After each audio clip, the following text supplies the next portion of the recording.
Itumbi, who is a close ally of the Deputy President William Samoei Ruto, has moved to court to initiate private prosecution of the Cabinet Secretary for Interior Fred Matiang'i over the Ruaraka land scandal.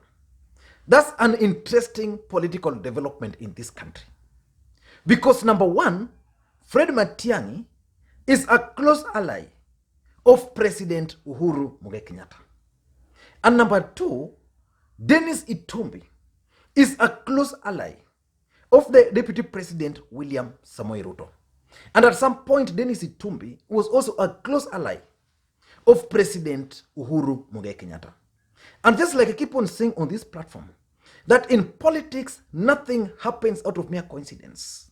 The move by Dennis Itumbi is actually intended to achieve specific political objectives.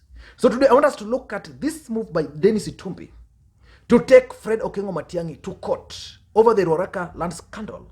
Because remember, when Cyprian Nyakundi first highlighted this or exposed this particular Ruaraka land scandal, Dennis Itumbi was on his neck. In fact, Nyakundi was arrested for exposing this particular scandal. But before we go into all those details, if you're watching this video for the first time, please, I want you to take a second or two and click the subscribe button so that next time we produce a video like this, YouTube will automatically notify you. Now, back to the main issue. I'm on record and consistently on this platform that in politics, nothing happens out of mere coincidence. Dennis Itumbi intends to achieve certain political objectives by taking Fred Matiang'i to court over the Ruaraka land scandal.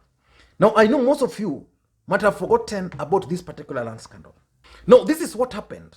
In 2018, businessman Francis Mburu, who is a billionaire, was paid 1.5 billion Kenyan shillings by the Ministry of Education through the National Land Commission as compensation for the 13.5-acre parcel of land in which two schools are built. That is the Ruaraka High School and the Drive-In Primary School. Mburu had claimed that the schools, the land in which the schools were built, were actually his, and that the government acquired them by force or compulsorily in 1984. So he sought for justice and he went to the National Lands Commission. And the National Lands Commission found that the land actually belonged to Mburu. Of course, it was not true that the land belonged to Mburu. And then they advised the Ministry of Education to compensate Mburu. And Fred Matiang'i was the Minister for Education during that time. So Mburu was paid 1.5 billion. Actually, he had sought 3.2 billion Kenyan shillings. So as part of the initial payment, he was paid 1.5 billion. And then someone went to court. I think it was Okiya Mtata. And the court, the Environment and Land Court, the three-judge bench, Bernard Boso, Elijah Baga, and Kosi Bor, found out that the National Lands Commission did not follow the due process or did not do their due diligence. So the three-judge bench found out that the National Lands Commission did not do due diligence on the true ownership of the land, and that the land actually belonged to government, because according to them, there was no way Mburu could have just stayed there from 1984 and started complaining in 2018. So that's how the case ended. But Dennis Itumbi has now gone to court. And of course, even Mburu has gone to court, challenging that particular move by the court. So Dennis Itumbi has gone to court. I'm just trying to look for what he updated. Dennis Itumbi has gone to court over that particular matter. Because personally, I strongly believe, based on our political temperature in this country, that Dennis Itumbi is on a political objective. And I'm going to explain the 3 objectives which Dennis Itumbi intends to achieve. But before we go into that, let me just tell you what Dennis Itumbi is saying. Dennis Itumbi updated in the morning. Dennis versus Dr. Fred Matiang'i, file number MCAC miscellaneous C00 blah blah, filed, the issues attached, the proposed charge sheet attached. Fred Matiang'i appointed a quality and standard team that told him, do not pay, it is public land. He ignored Mutadu. He ignored the Mutadu. So I just want to go into Dennis Itumbi's prayer. So the charge sheet, which is very interesting, Fred Matiang'i, Kenyan, the charge, number 1, abuse of office contrary to section 46, as read with section 48 of the Anti-Corruption and Economic Crime Act, number 3 of 2003. Particulars, he's saying, on or about March 2017, at the Ministry of Education, Nairobi. And remember, this is before election. And during that time, Dennis Itumbi was actually supporting Fred Matiang'i on this Ruaraka land saga. Because I remember so well, the guy who exposed this issue online was Nyakundi Cyprian. And Nyakundi Cyprian was actually arrested for exposing this. And Dennis Itumbi used to defend Fred Matiang'i on this matter. But what has changed? The only thing which has changed is that Fred Matiang'i is now with Uhuru Kenyatta. Dennis Itumbi is now out of favor with Matiang'i and President Uhuru Kenyatta, and is now doing the bidding for the deputy president. So he's saying, within Nairobi, on or about the 17th March 2017, at the Ministry of Education, Science and Technology, together with others not before this court, you used your office to improperly confer benefit of 1.5 billion Kenya shillings to Afri-Son Import Limited, Whelands Limited, and Whispering Palm Estate, being compensation for 2 government learning institutions, namely Ruaraka High School and Drive-In Primary School, by putting a formal request pursuant to Section 107 of the Lands Act 2012 to the National Lands Commission to commence the process leading to the compulsory acquisition of the 2 schools on the pretext it was a private land. So that's the biggest issue. 1.5 billion Kenya shillings just lost like that. It was because if it was a private land, then it was justified. But even again, Ouko, the former Auditor General, found out that even that 1.5 billion, which was paid, was actually inflated. And remember, that was not the original amount the guy wanted. The guy wanted 3.2. So that's the charge sheet. So if accused arrested, date arrest blam, that's not completed. So it's Dennis Itumbi. Witnesses, he's talking of Itumbi, John Ololutua, then there's Director of Survey, Nairobi, Alfred Joel Mwenda, Auditor General, others to be stated.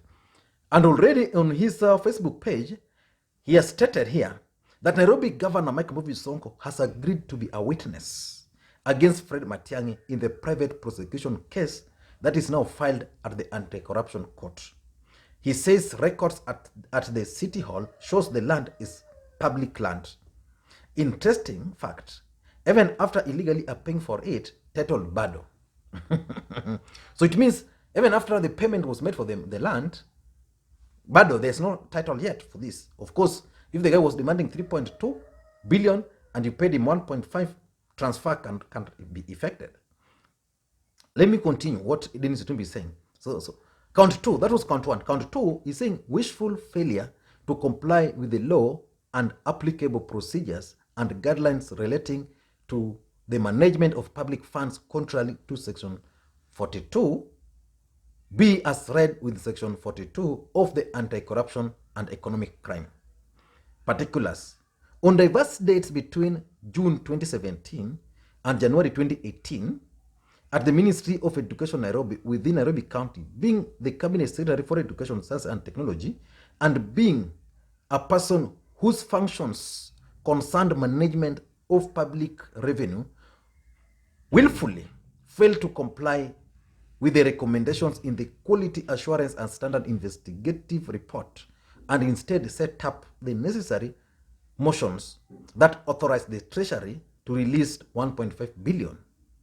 So basically what Itumbi is trying to suggest here is that Fred Matiang'i formed a team, the Quality Assurance and Standard team. And these people, this team, advised him not to authorize the payment. But still he went further and authorized these payments. If that's true, that's very unfortunate. But remember, the court had exonerated Fred Matiang'i over this, because the court is saying that the National Lands Commission is the body mandated to deal with the land issues. So Fred Matiang'i and the Ministry of Education just received the report that, look here, this report here shows that the land belonged to Mburu. So pay him. But Kenyans are this, my friend. Yani mtu amekaa tu chini ameona, wacha niseme hii land hii shule ni yangu. I'm just trying to imagine 3.5 billion piece of land. The way the schools in Nairobi don't even have playing grounds. In Kenya. So he's saying that number 2, count number 3, because there are 4 counts actually. Count number 2, before I give you the objective which Itumbi wants to achieve. He's saying, on diverse dates between June 2017 and January 2018 at the Ministry of Education, Nairobi, within Nairobi County, being the Cabinet Secretary for Education and Counter, jointly with others not before the court and without lawful authority, made an improper payment of funds amounting to 1.5 billion Kenya shillings belonging to the government of Kenya, paid to Afrison Export Import Limited, Wetlands Limited, and Whispering Pulse Estate, being compensation for government learning institutions, namely Ruaraka High School and Drive-In Primary School, in the pretext that the 2 schools were built on private land. Count 4, conspiracy to defraud contrary to section 317 of the Penal Code, cap 63 of the laws of Kenya.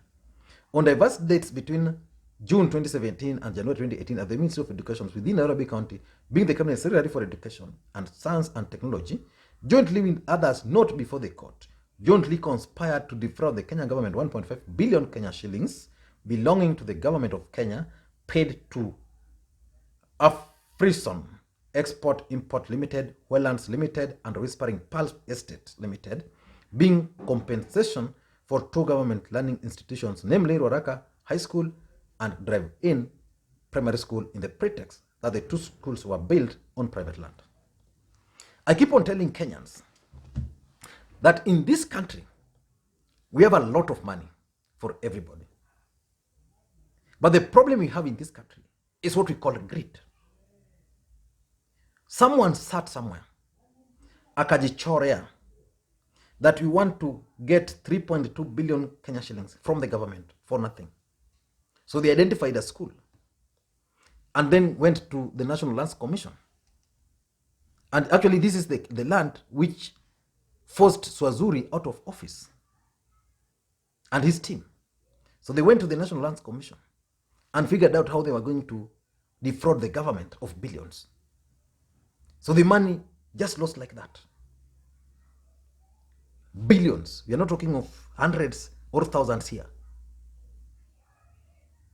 So that's just one deal. Just a single deal. So actually, I strongly believe that Jubilee government presided over the worst corruption scandals in this country. Let me wait and see how this particular case is going to unfold. I'll be following it up very closely. Because if Itumbi is going to succeed, it will mean that Fred Matiang'i is going to be kicked out of cabinet. And it will be a big score for the Deputy President William Ruto. Because William Ruto and his team would not want to go into an election with Fred Matiang'i as a cabinet secretary. But what is Dennis Itumbi's game plan? 3. Number 1, he wants to force Fred Matiang'i to resign. The only way a cabinet secretary can resign is when they are taken to courts, evidence are reduced, and probably the case, because the president said once you are taken to court, that's the end. Because of course the DPP will go look at the files and say, okay, this is okay, then the guy can be charged. So by doing that, it's going to force Matiangi out of office. And that will play according to their script. After Matiangi, I don't rule out the possibility of these guys even going for Karanja Kibicho. So that's number one. Number two, I think they're also keen on exposing the rot in Uhuru Kenyatta's cabinet. Because remember, Uhuru Kenyatta initiated the fight against corruption in his cabinet. But one of the guys he trusts the most actually was involved in this, according to Itumbi. So they just want to expose. And number three, I think it's also a strategy to tame Fred Matiang'i. Remember, the courts ruled that Fred Matiang'i was misled. But Itumbi is insisting that Fred Matiang'i should take responsibility.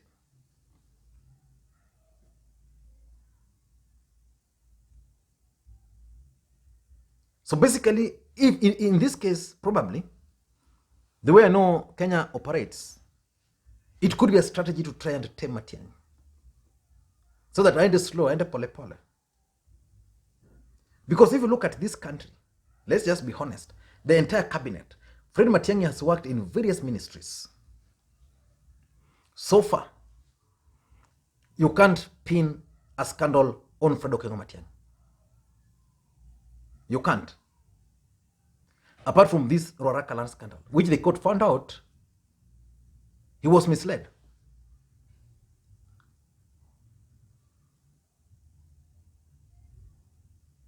That's the reality. And Team Tanga identified specific individuals as their enemies. And on top of that list is Fred Matiang'i. And that's the politics we are going to follow very closely on this particular issue. Thank you guys, and please may you have a good day.